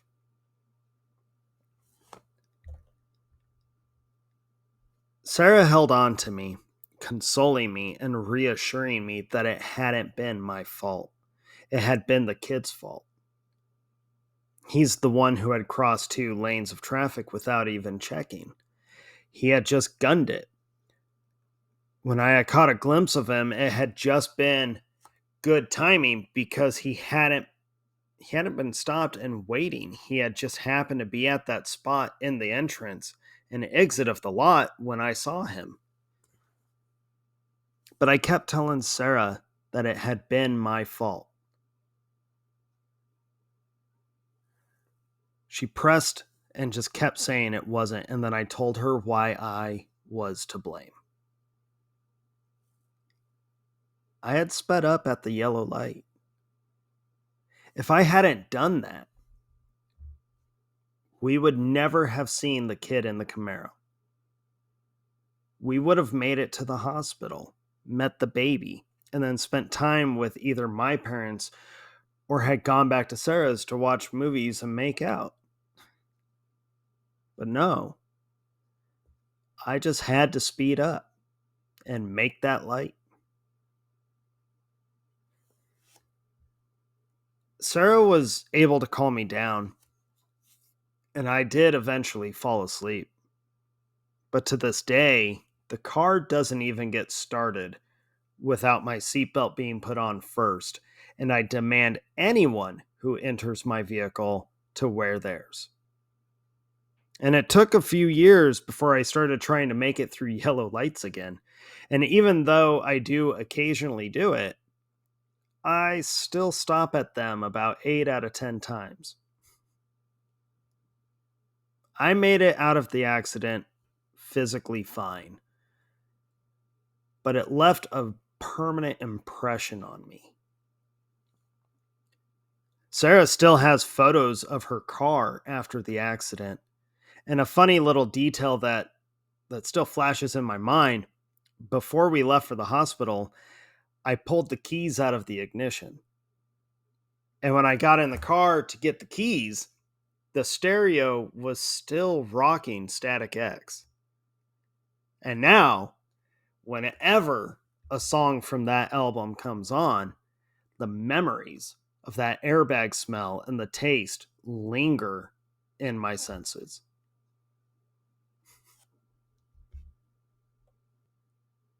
Life was simpler back then. There was a brief time where everything was just genuine. We didn't get caught up in all the hustle of everyday life, and we found joy in the little things. It wasn't unusual or out of the norm for me to suggest a picnic at one of our favorite parks that was up in the canyon. We loved that place. It was beautiful and just serene. There was this walkway that went around this small pond, and there was like this little cabin shelter spot that people could go into and just relax. And there were a couple of wooden benches inside, and all over the walls were the names of people who had visited the park. Alongside the little walkway and the pond were these large grass areas full of soft and just vibrant green grass. And running alongside was the river. And the sound of the river echoed peacefully throughout that park. It was beautiful, and it was just the perfect place for Sarah and me to enjoy our picnic.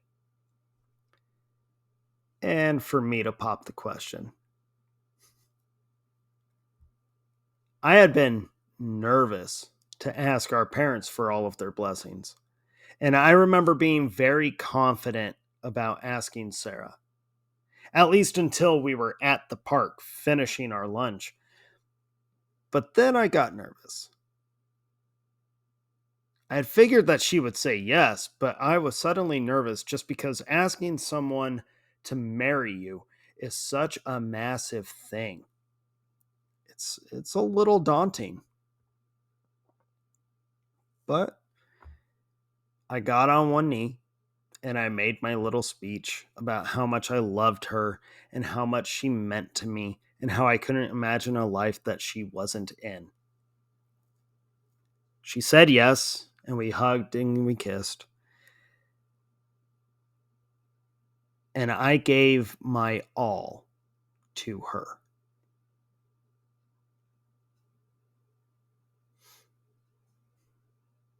What I mean by that is, I made the choice right there that I was invested completely into Sarah.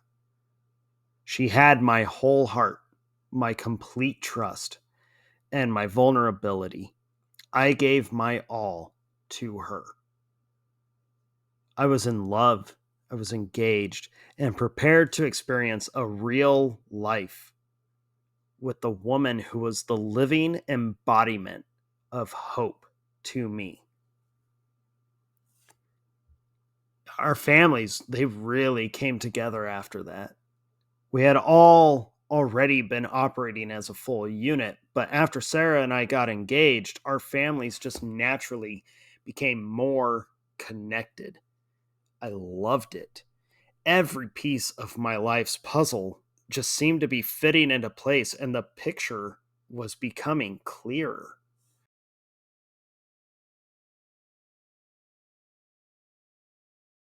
2004, specifically October of 2004.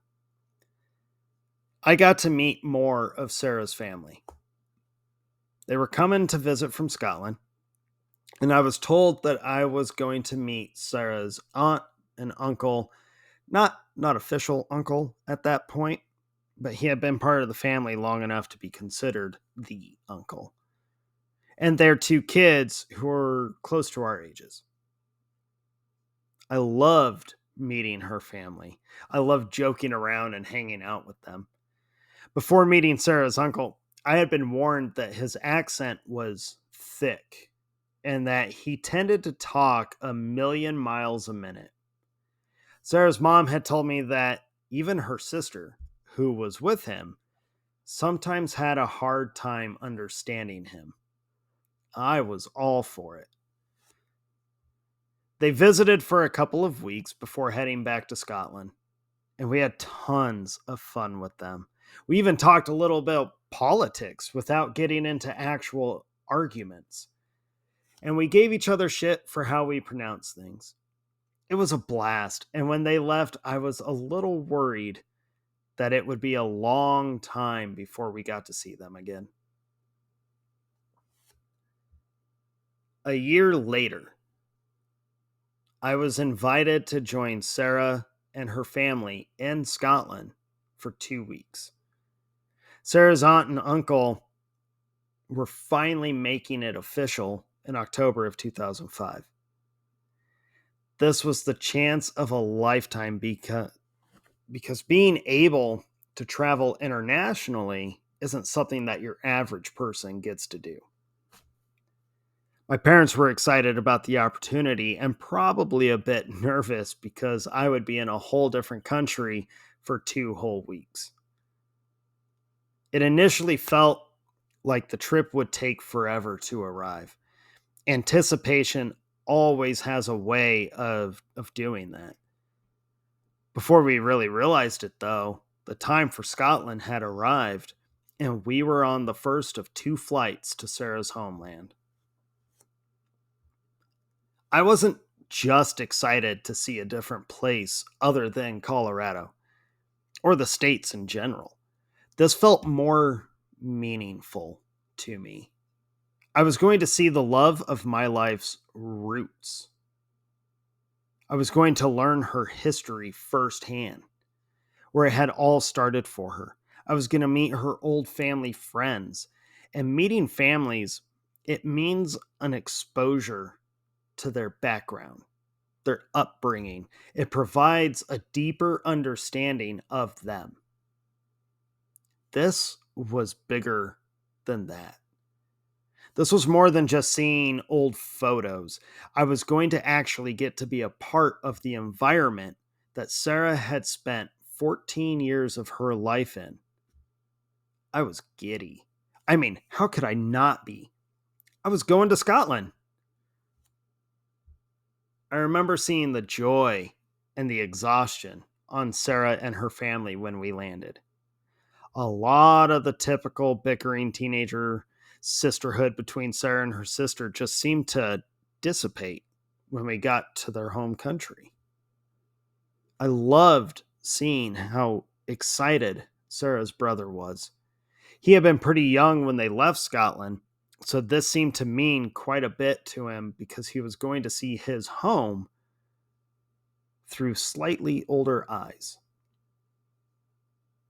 Sarah had always talked about Scotland, and I always loved hearing about it. Granted, she had a lot of stories that weren't exactly happy, but there is a connection that just can't be severed when it comes to your home. I never understood that until 2021. She was excited to see the countryside, drink non-imported iron brew, and see the family members that she hadn't seen for several years. Sarah's mom was excited, but she was able to maintain a calm collective. We made our way into the airport, but we had to temporarily split off because I had to go through the customs line since I'm not a Scotland resident. I made my way to the customs agent and handed him my passport. Now, keep in mind that although I was very excited to see this place, I was exhausted. Jet lag is a very real thing and it kind of really sucks. The agent said something to me. I have no clue what, because I was exhausted and his accent was crazy thick. And so I responded with a, huh? I could see Sarah and her family off to the side chuckling. The agent didn't seem as amused. He repeated himself, and I shook my head. I have no clue what you're saying to me. I'm on vacation with them.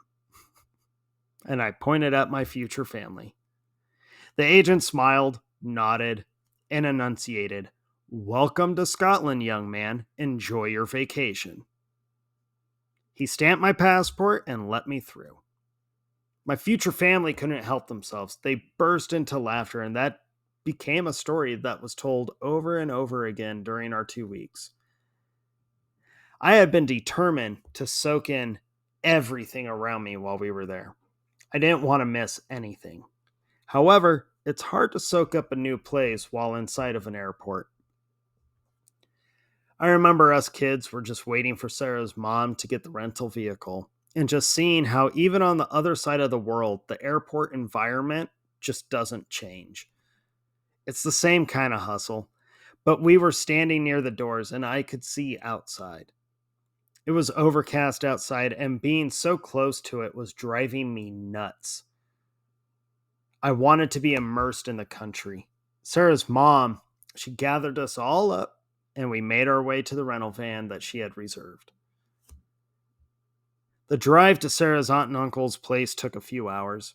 We tried playing games in the car, primarily Hangman and just listening to music. But I had a hard time focusing because I wanted to see the country. Luckily, one by one, Sarah and her siblings succumbed to their exhaustion and fell asleep. I refused. I forced myself to stay awake, and I spent the drive just watching all of the different shades of green pass by. Sarah's mom and I chatted just a little bit.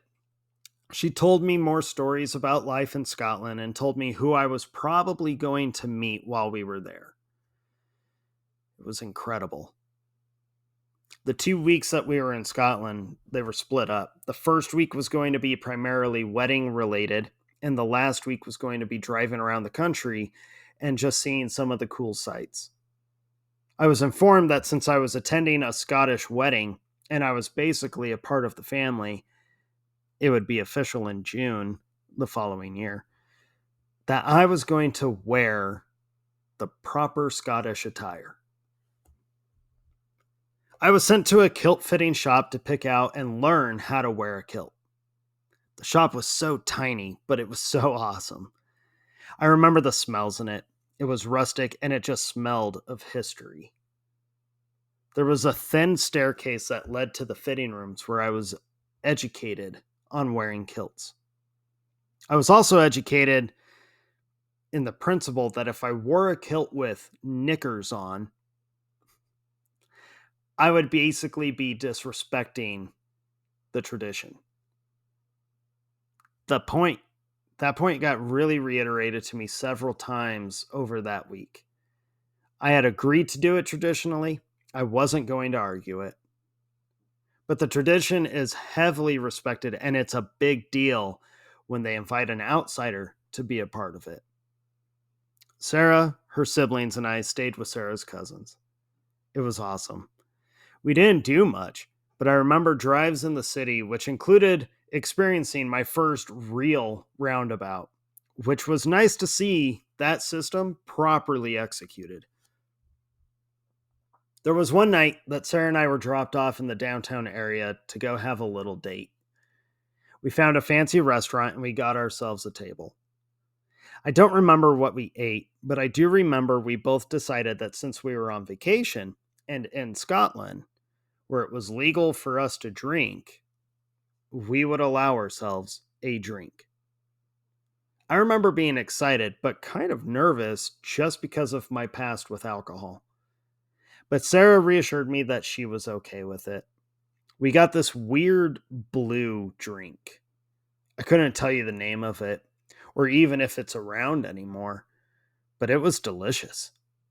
I don't know if it was just the lighting in the restaurant, but the drink was like neon blue. After dinner, we just slowly walked downtown, just enjoying each other's company and soaking in the nightlife. A couple of days before the wedding, we went to this tiny village that's out on the coast. I loved this village. The house we were staying at was a decent walk from the shops, and it was all dirt road. I loved that walk. It felt like walking in a whole different time.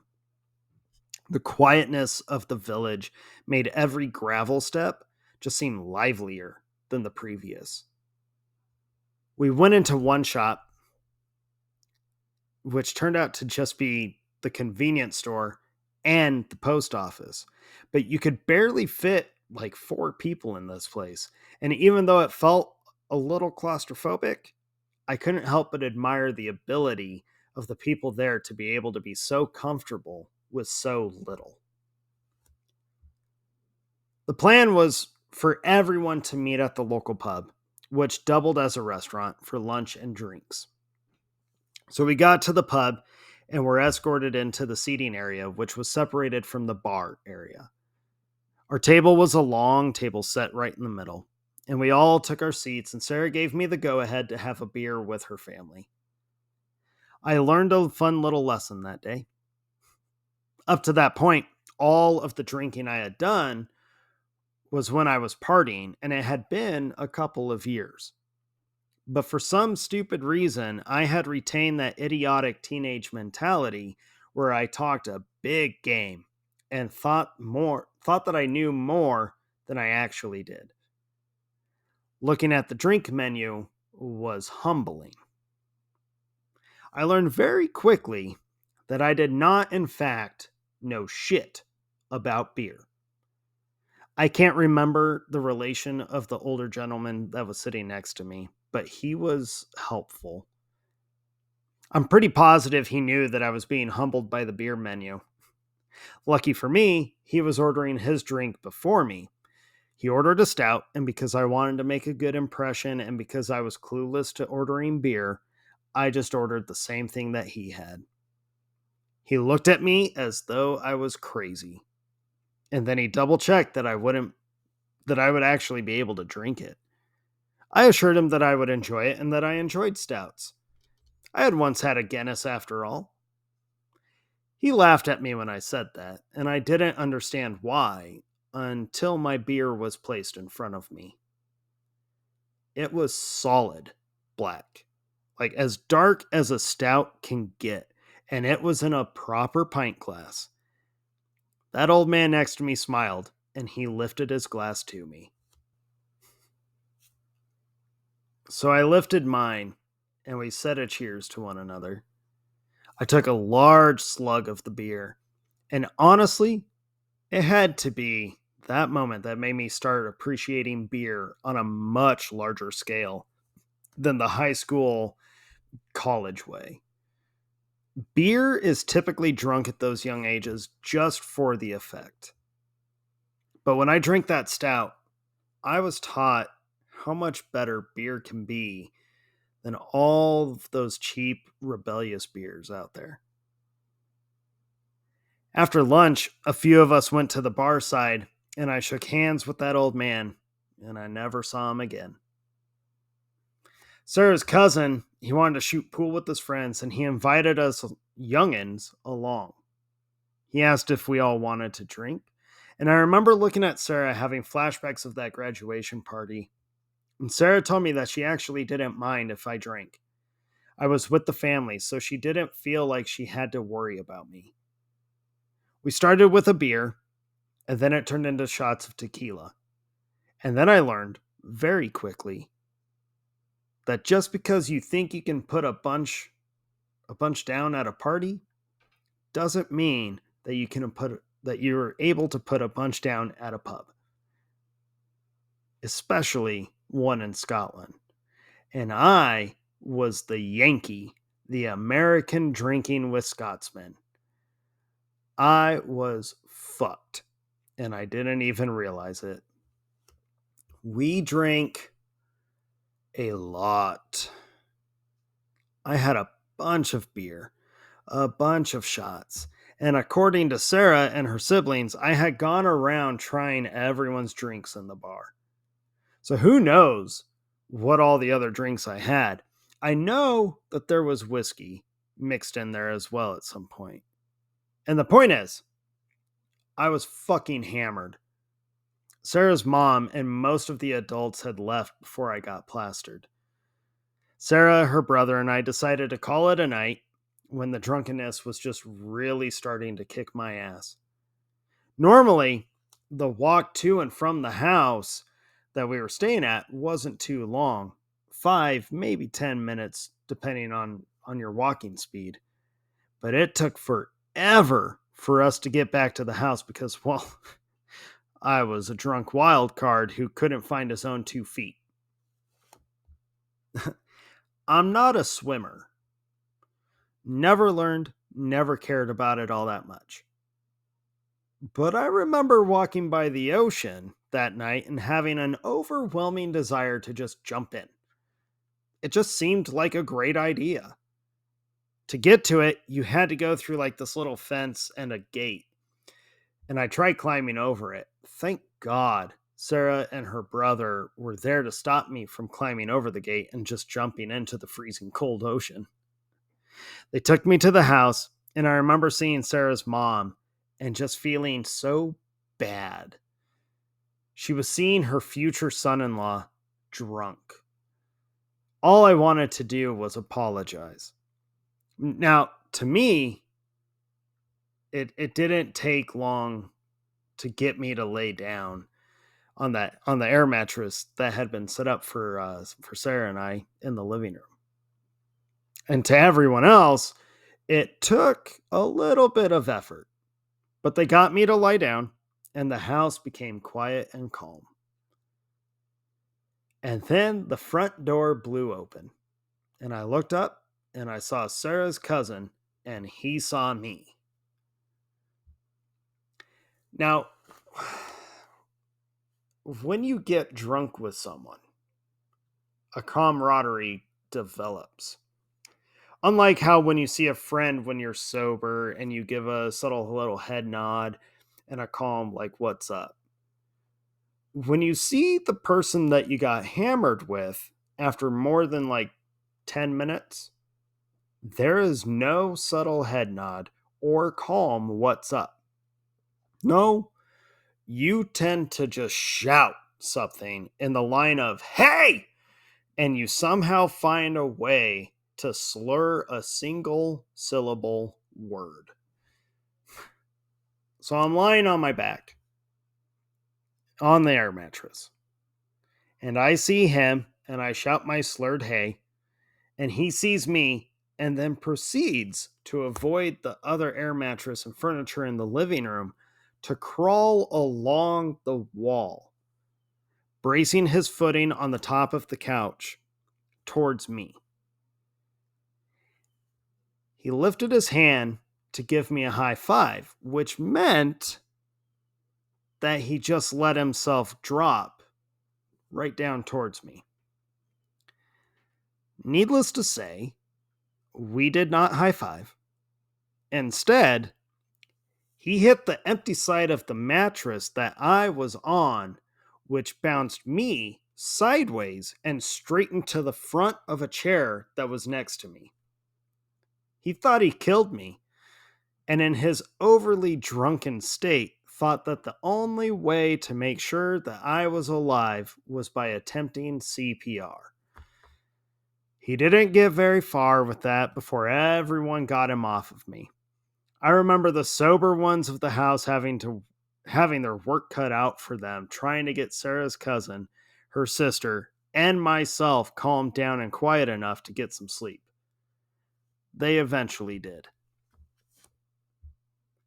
That next morning, I woke up and just quietly went to the kitchen, which had this tiny, tiny table in it. I sat at the table, shocked that I wasn't hungover. I mean, I was tired, but there was no hangover. Sarah's cousin crawled out of the bathroom and he joined me out of the table. Joined me at the table. After a moment of quiet, he got up and he made tea and he pulled some biscuits out for us to eat. We quietly ate and drank our tea and just chuckled at each other. It had been a pretty great night. The day of the wedding was fun.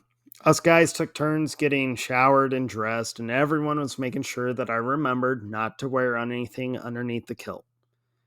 I remembered, and it was a different kind of feeling. I think every guy, stand by this, I think every guy should wear a kilt for several hours just to get a glimpse of a woman's mentality when wearing skirts and dresses. You are very aware of how easy it is for everything to be seen. Sarah's family wanted photos, so us guys headed to the front door to take photos outside. Sarah's cousin was the first one in line, and when he opened the door, we all learned that it was a little windy that day. And that would be the first of two moments that day that we all saw more of him than we ever needed to. We took our photos, trying to be subtle about keeping the kilts from flying up in the wind. The ceremony went quickly and the reception was a blast. Getting drunk in Scotland would be the last time for a couple of years that I would have a drop of alcohol. And I didn't drink at the reception. I figured I had my fill of booze from the night at the pub. And the whole thing was just so much fun. And I loved seeing everyone break out in a rendition of traditional Celtic dance. I say rendition because by the time the dancing had started at the reception, like 90% of the guests were drunk and on the dance floor, including Sarah's cousin, who during the dance tripped and fell, which threw his legs up, which made the kilt fall down. And that was the second time that we all saw more of him than we ever needed to. It was fucking hilarious. After the wedding, we said our goodbyes, hoping that we would get to see all of them again for our wedding, which we did, for the most part. Sarah's cousin and I said our goodbyes, and I figured he would be coming out to our wedding as well, so I didn't put too much thought into the farewell. But that moment ended up being the last time I ever got to see that guy. He was awesome. And when I look back on that trip and when he came to visit the year before, I can't help but smile because he was the kind of guy I feel like I could have had a long-term kinship with. Our second week was spent vacationing. I got to see where Sarah grew up and meet one of their old family friends. And I remember while Sarah's mom and her friend caught up on life, us kids went out for a walk. They took me to this old church cemetery, and there's just something so grand and beautiful about ancient architecture. The church was small, but it was magnificent, and the cemetery was even smaller. And we looked at some of the old markers. Everything felt as though I was on the brink of stepping out of the modern world and into an ancient one. I was in awe. Just walking around the neighborhood and seeing how it was laid out and how quaint it was felt like being transported to a different time. One of the stops that we were all excited for was going to Edinburgh. I had always wanted to see a real castle up close. I'd seen plenty of photos and set pieces in movies and shows, but I wanted to see the real ones. Plus, having a father who is a bit of a history buff, who is also a fan of castles, I felt like I owed it to him to be able to say that I got to see one. Edinburgh is a fantastic one. The city itself, or at least the part we were in, was incredible. One part of it is modernized, looking like any major city does, and then just down the same road, the pavement ends and the cobblestones begin. There were tours of the city where you were taught about how Edinburgh looked and operated in ancient times, which included a stop at a small shop where the tourists were informed that it was once the spot for public executions. From one of the main roads, you could look up, and looming over the city was the castle. And I remember being almost overwhelmed that I was actually going to get to see a real life one. It made me think of my dad. He's always been a history nut and had always wanted to see a castle. I kept thinking as we walked the grounds of it that my dad would just be in awe. And when we got back to the States, I told my dad all about that castle. I remember telling him that he would have absolutely loved it, and he responded with a very simple, "I'm sure I would, but I'm very happy that you got to see it."